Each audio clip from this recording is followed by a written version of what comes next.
So this just showed up in the mail. It's the new MOZA Slypod Pro. Let's go get it unboxed.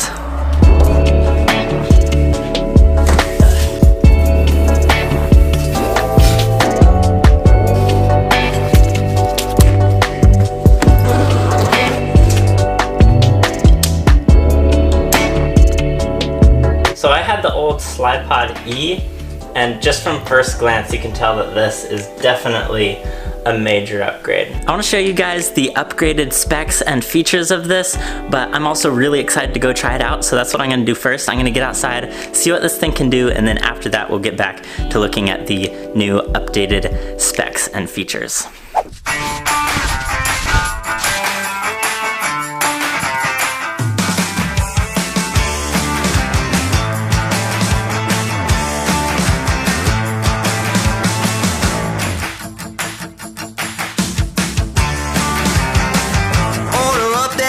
Just like it's takeout. Show me you got soul inside those new shoes, and you can rock and roll with an attitude. So good, so fresh, just the way you like it. Just the way you like it. So good, so fresh.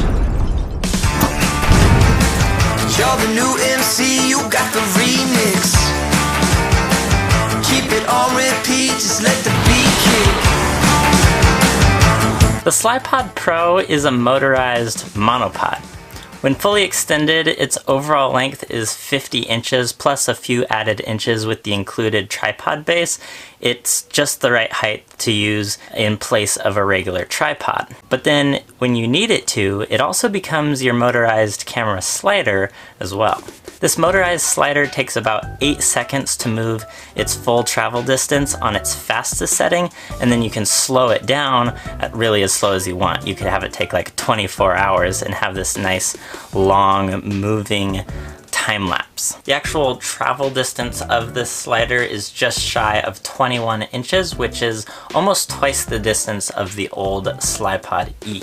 So the extra travel distance of this slider is the main upgrade you notice from the old model, but they've also added a lot of little things here and there all over the place that actually do add to it and really make it worthy of that word Pro that they've added into the name here.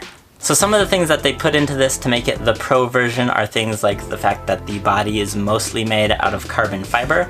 They've also given us a secondary mounting plate, so we not only have one here on this end, but a secondary one over on this end as well, just for more mounting options, or having double tripods holding this up for extra stability.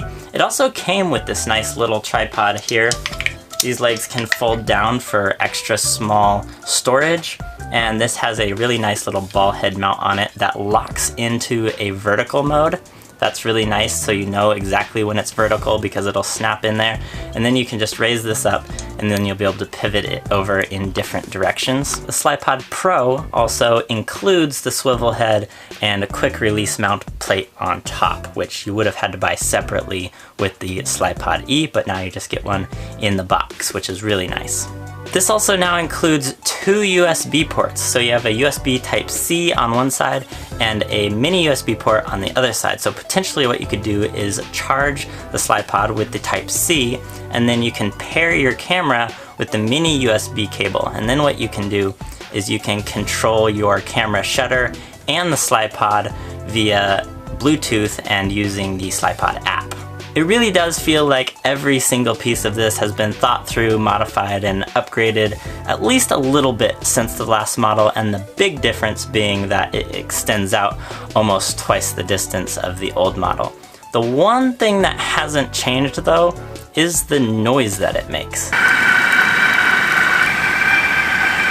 This is not a quiet slider, so if you guys wanted to use it in an interview type situation, you definitely need to have a secondary mic mounted somewhere away from the camera, because the camera is going to pick up a bunch of noise from the slider itself. But that's really my only complaint. Everything else about this slider I absolutely love. It's high quality, and my user experience with it has been absolutely great. So I really do highly recommend this. If you guys are looking for an electronic camera slider, look into the Slypod Pro. Links for it in the description below. Go watch some of my other videos right here, guys, and I'll see y'all next time.